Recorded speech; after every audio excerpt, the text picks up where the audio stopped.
ओम गुरुभ्यो नमः। ब्रह्म तत्व सत्संग कार्यक्रम में आप सबका स्वागत है। हम साधन चतुष्टय की गहरी साधनाओं को चर्चा करते हुए उन तमाम साधनाओं को जीवन में आचरण करते हुए ईश्वर प्राप्ति करने के प्रयास में है। इस चर्चा में साधन चतुष्टय की पहली दो साधना जो कि विवेक वैराग्य है, उसे चर्चा करके हम समझ चुके हैं। अगर आप उन वीडियो को नहीं देखे होंगे, विधिवत क्रम संख्या 1 से इन तमाम वीडियो को देखिए ताकि आप हर बात की गहराई को पकड़ पाएंगे, सरलता से समझ पाएंगे। आज हम तीसरी साधना को बड़ा गहराई से चर्चा करेंगे, उसे जीवन में आचरण करके ईश्वर प्राप्ति करने की, स्वयं के आत्म तत्व को पहचानने की प्रयास करेंगे। तो साधन चतुष्टय की जो तीसरी साधना है, शम आदि षट संपत्ति। षट संपत्ति मतलब 6 संपत्ति यहाँ पे कहा जा रहा है। साधना को संपत्ति के रूप में वर्णना किया जा रहा है। देखिए कितना गहरी बात यहाँ पे बोला जा रहा है। जो भौतिक वस्तु पदार्थ, जो भौतिक धन संपत्ति से हम शांति की, आनंद की आकांक्षा करते हैं, भौतिक धन संपत्ति से जो मिलने वाला शांति का कोई समय अवधि है, कुछ सीमा है। और भौतिक धन संपत्ति को आपसे कोई छीन सकता है, भौतिक धन संपत्ति को कोई चोर चोरी कर सकता है, या तो संपत्ति को कहीं पे बंटवारा भी हो सकता है। मान लीजिए एक बड़ा ज़मीन है, बहुत बड़ा घर है, वो ज़मीन घर के जो जायदाद है, जो संपत्ति है, इसके 4 भाई है। तो 4 भाइयों के बीच में ये संपत्ति, जो भी भौतिक संपत्ति है, बंटवारा होने की संभावना है। परंतु जो साधना रूपक संपत्ति है, आपसे ना कोई छीन सकते हैं, ना उस संपत्ति को आपके साथ कोई बंटवारा ही कर सकते हैं, ना कोई चोर उसे चोरी ही कर सकता है। ऐसे अमूल्य संपत्ति है। और ये साधना के द्वारा जो आपको सुख मिलता है, जो आनंद मिलेगा, वह परमानंद है, वह तृप्त स्थिति है। तो जो साधन चतुष्टय में शम आदि षट संपत्ति जो तीसरी साधना है, इसमें 6 गहरी साधनाएं हैं। 6 साधनाएं हैं। पहली साधना शम, दूसरा दम, तीसरा तितिक्षा, चौथा उपरति, 5वां श्रद्धा, छठा जो है समाधान है। इन 6 साधनाओं में आज हम पहली साधना जो कि शम साधना के बारे में चर्चा करेंगे। शम, यहाँ पे बहुत गहरी बातों को हम चर्चा करेंगे और उन तमाम बातों को मैं आग्रह करूँगा आप जीवन में आचरण करिए, तभी उन साधनाओं की सुख को, लाभ से आप लाभान्वित हो पाएंगे। सम साधना में आपको इंद्रियों को निग्रह करना पड़ता है, इंद्रियों की चंचलता को निगरानी करना पड़ता है। इससे पहले हम समझ चुके हैं, इंद्रियों को जितना भौतिक सुख देंगे, इंद्रियां उतना बंधन में, उतना चंचल व्याकुल में बंधते जाएंगे। जैसे कि जीभ को जितना रुचि चखाएंगे, जीभ उतना खाद्य लालसा में व्याकुल रहेगा, चंचल रहेगा, उतना स्वादिष्ट व्यंजन को मन बारंबार खोजेगा। जितना शरीर को सुख देंगे, उतना स्पर्श रूपी आनंद में, स्पर्श रूपी सुख के व्याकुलता में मन उत्सुक रहेगा। आँखों के द्वारा जितना उटपटांग से चीज़ें देखेंगे, उन खराब चीज़ों को देखने की व्याकुलता, उत्सुकता आँख को बांधता है। कान के द्वारा जितना आप परचिंतन करेंगे, या तो जितना श्रवणेंद्रियों के सुख को लेने के प्रयत्न करेंगे, श्रवण इंद्रिय का सुख कुछ भी है, कई दूसरों के बारे में उल्टा सीधा चर्चा करना, या तो कोई हमेशा कुछ ना कुछ गाने सुनना, संगीत सुनना, कुछ ना कुछ ध्वनियों को सुनते रहना। तो इसके पीछे क्या होता है, कान बारंबार उन चर्चाओं को, कान बारंबार वैसे संगीत को सुनने की व्याकुलता में, उत्सुकता में बांधते जाता है। गंध सुगंध नाक को बांधते रहता है। इस प्रकार से अगर हम देखें, इंद्रियों को उनके भोग्य वस्तु हमेशा बांधते रहता है, हमेशा बहिर्मुखी करता है। इसके साथ ही साथ मन भी बड़ा चंचल व्याकुल हो जाता है। ये इंद्रियों की स्वभाव है, ये मन के स्वभाव है। तो इंद्रियों को, मन को जितना भौतिक सुख से वंचित रखेंगे, उतना आंतरिक सुख को आप ले पाएंगे, उतना परमानंद में आप जी पाएंगे। बहुत गहरी बात यहाँ पे बोला जा रहा है। इस बात को परखने के प्रयत्न करिए, समझने के प्रयत्न करिए। तो यहाँ पे देखिए, मन में प्रश्न उठता है, सुख का व्याकुलता सबको होता है, सुख भला इंद्रियों को कैसे बांधता है? यूँ समझिए, इंसान नशा क्यों करता है? क्या इंसान को पता नहीं है, मैं शराब पीने से, मैं गुटखा खाने से, मैं स्मोकिंग करने से शरीर रोग होगा? गुटखा की जो पैकेट होता है, गुटखा पैकेट के ऊपर कैंसर की बायोप्सी टेस्ट करके उसके फ़ोटो भी वहाँ पे चिपकाया गया है। शराब शरीर को, आरोग्य को बिगाड़ता है, ऐसे शराब के बोतल के ऊपर लिखा हुआ भी होता है। तेल मसाले, तली हुई चीज़ें खाने से शरीर रोगग्रस्त होने की संभावना है। क्या ये सारे बातें हमें पता नहीं है? पता है, वाकई ही पता है, परंतु सुख के व्याकुलता में मन को चंचल करके हम अविवेकी हो जाते हैं।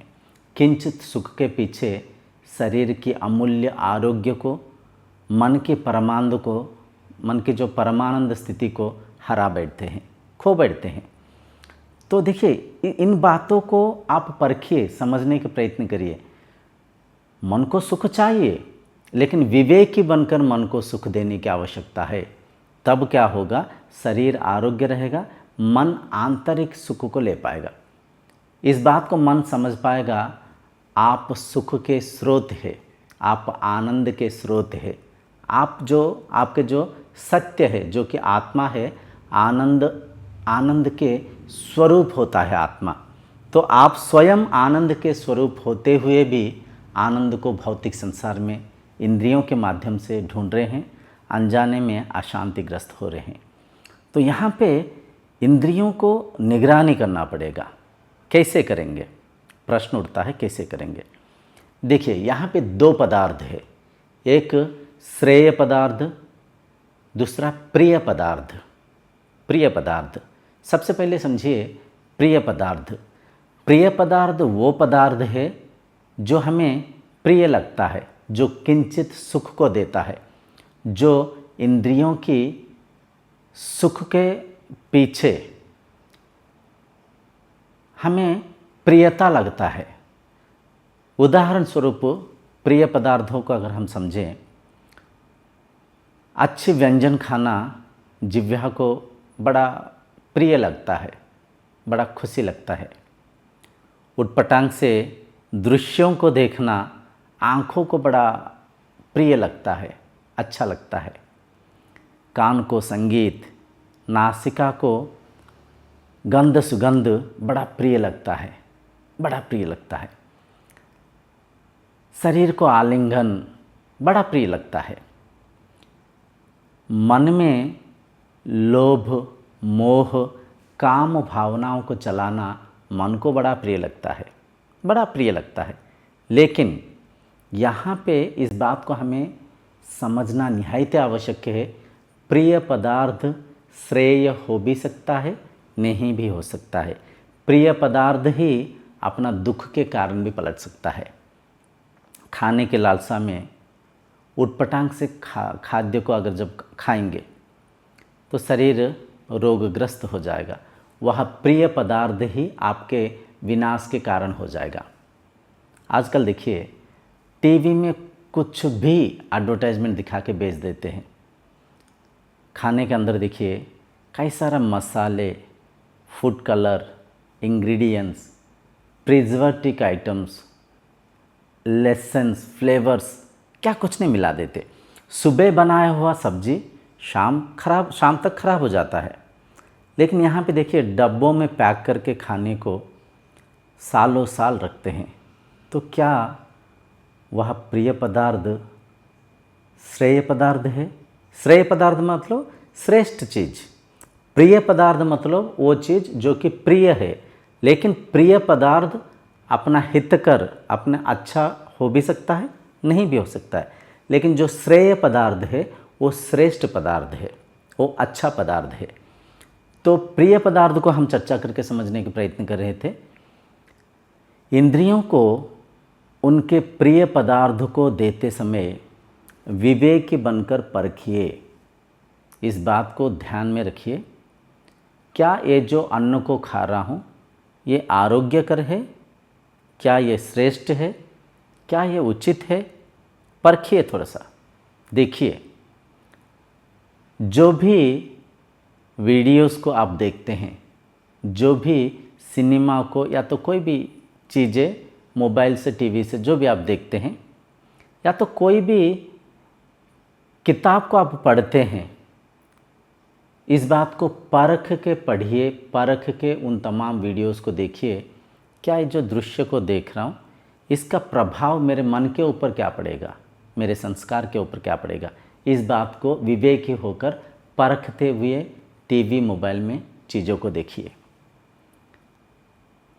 जो भी दैनंदिन जीवन में कार्य करते हैं उन तमाम कार्यों की प्रभाव आपके आरोग्य के ऊपर, आपके संस्कार के ऊपर, आपके मन के ऊपर क्या प्रभाव डालेगा, इसे परखते हुए जब आप करेंगे, प्रिय पदार्थ को त्याग करके श्रेय पदार्थ को चुनेंगे। श्रेय पदार्थ मतलब क्या? श्रेष्ठ पदार्थ, जो कि अच्छा है, जिस पदार्थ को करते समय भी खुशी मिलता है, करने के बाद भी आनंद मिलता है, आरोग्य मिलता है, खुशी मिलता है, ऐसे पदार्थ जो कि श्रेय है, जो कि श्रेष्ठ है, उस पदार्थ को आप चुन पाएंगे। तो यहाँ पे शम साधना में इंद्रियों को निगरानी करना पड़ेगा। आँख क्या देख रहा है, आँख किन चीज़ों को देखते हुए उत्साहित हो रहा है। लेकिन उन तमाम दृश्यों को देखते समय आँखों के माध्यम से मेरे संस्कार के ऊपर क्या प्रभाव पड़ रहा है, मेरे चरित्र के ऊपर क्या प्रभाव पड़ रहा है, क्या अच्छा प्रभाव पड़ रहा है या बुरा प्रभाव पड़ रहा है, इसे परखते हुए कोई भी दृश्य को देखिए।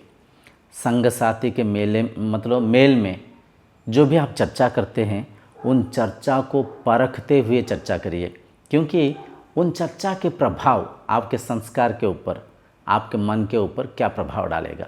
इससे परखते हुए प्रिय पदार्थ को त्याग करके श्रेय पदार्थ को चुनिए, श्रेष्ठ चर्चाएं करिए, जिससे आप भी आनंद से, शांति से जीवन यापन कर पाएंगे, संसार की शांति में आप सहायक हो पाएंगे।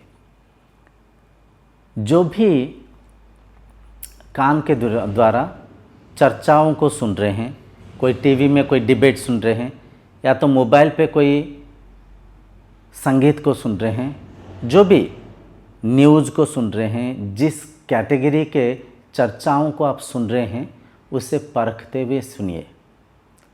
शरीर हमेशा आलिंगन चाहता है, शरीर को हमेशा सुख चाहिए।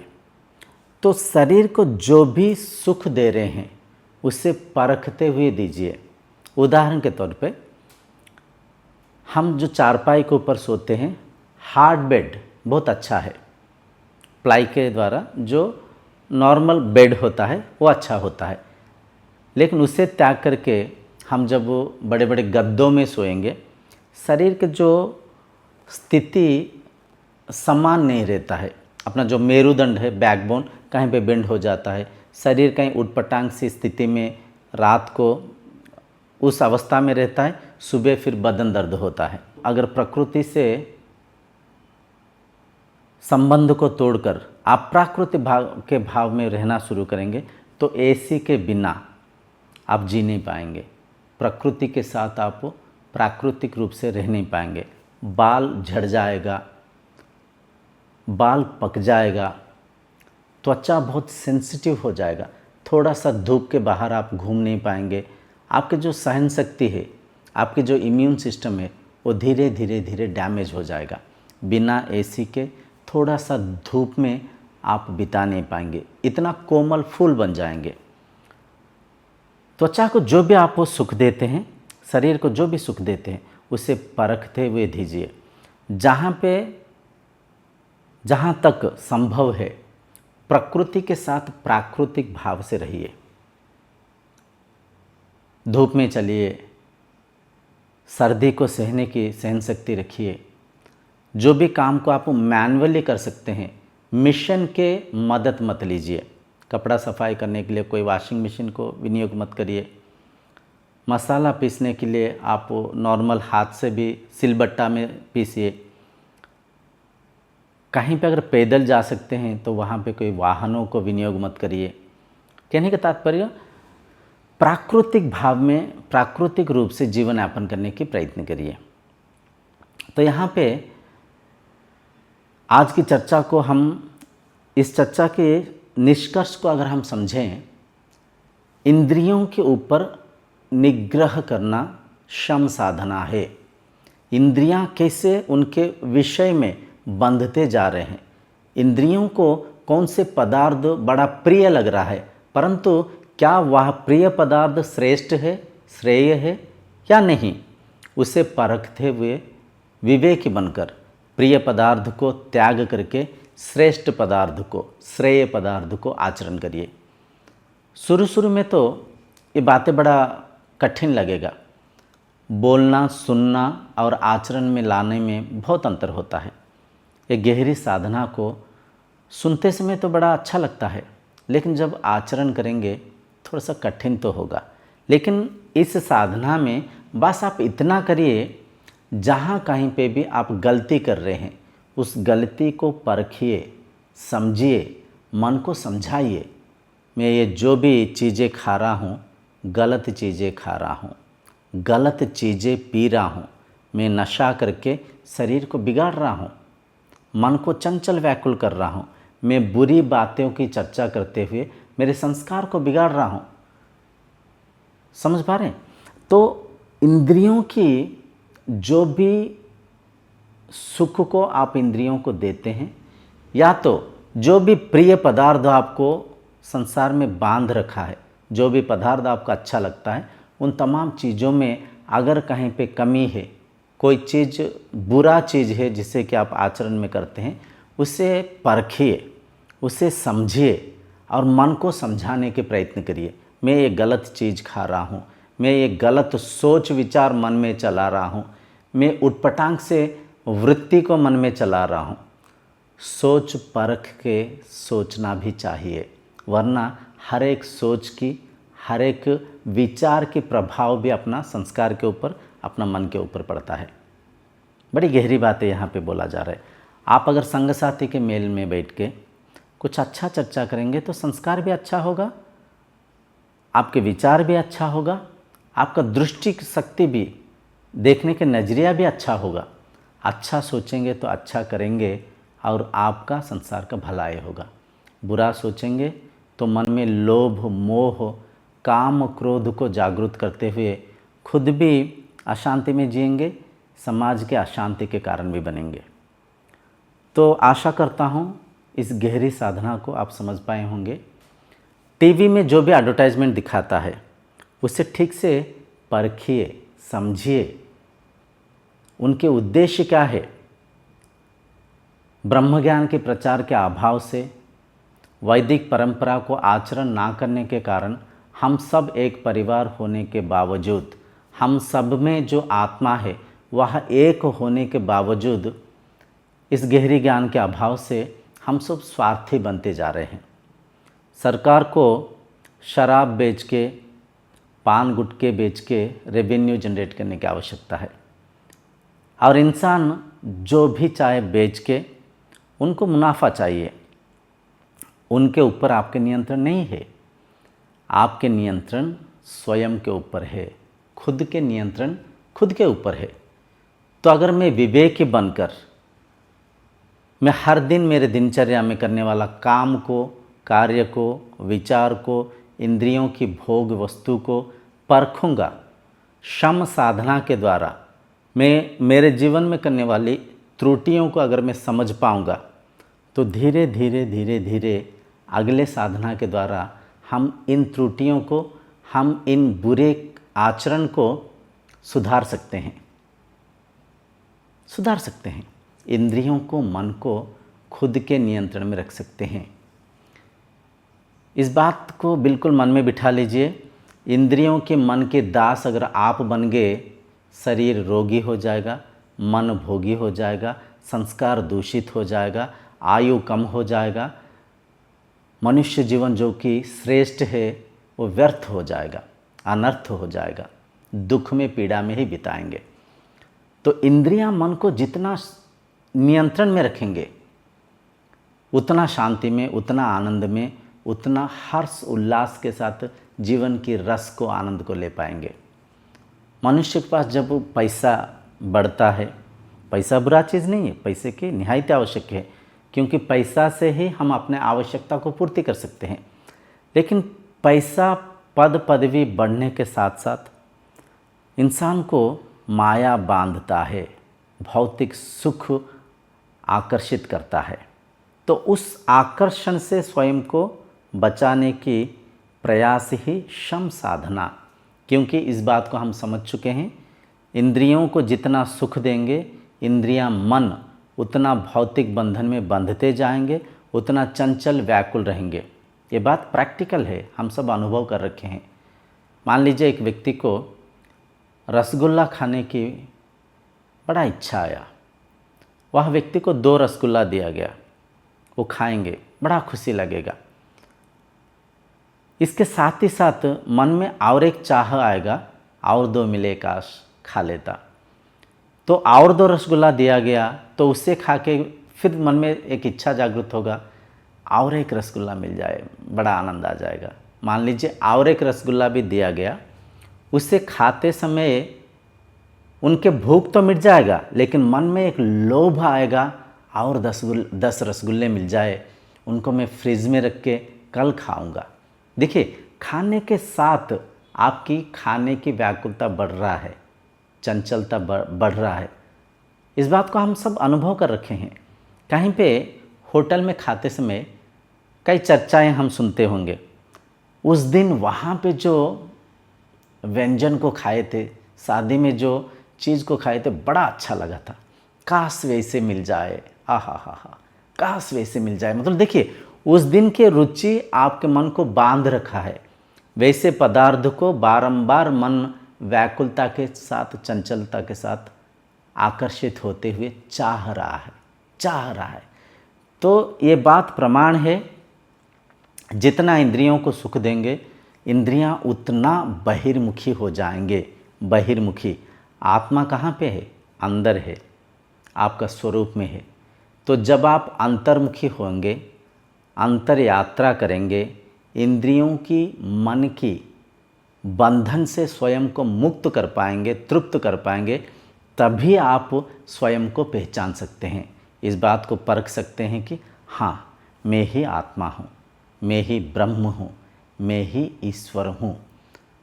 खोजने वाला साधक, खोजती हुई ईश्वरीय सत्ता एक है। तब समझेंगे जब आप अंतरयात्रा करेंगे। तो अंतरयात्रा करने के लिए इंद्रियां, मन हमेशा आपको चंचल करते रहते हैं, बहिर्मुखी करते रहते हैं। आशा करता हूँ आज की इस गहरी चर्चा को आप समझ पाए होंगे। शम साधना में 5 ज्ञानेंद्रियों को और कर्मेंद्रियों को ध्यान से निगरानी करिए।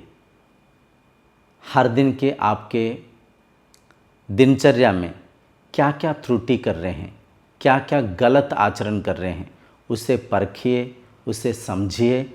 उससे वंचित होने के लिए हम आगामी साधना को, दम साधना को चर्चा करके समझेंगे। तो आज की चर्चा को यहीं पे विराम देंगे। आशा करता हूँ इन बातों को आप परख पाते होंगे। टीवी की लालसा में मत आइए, एडवर्टाइजमेंट्स को देख के मत भड़किए। प्रिय पदार्थ, श्रेय पदार्थ की भेद को समझिए। विवेकी होके श्रेय पदार्थ को आचरण करिए, प्रिय पदार्थ से इंद्रियों को वंचित रखिए, तभी मन के शांति बढ़ेगा, शरीर के आरोग्य रहेगा और आप मनुष्य जीवन को श्रेष्ठ कर पाएंगे। ओम शांतिर्भवतु।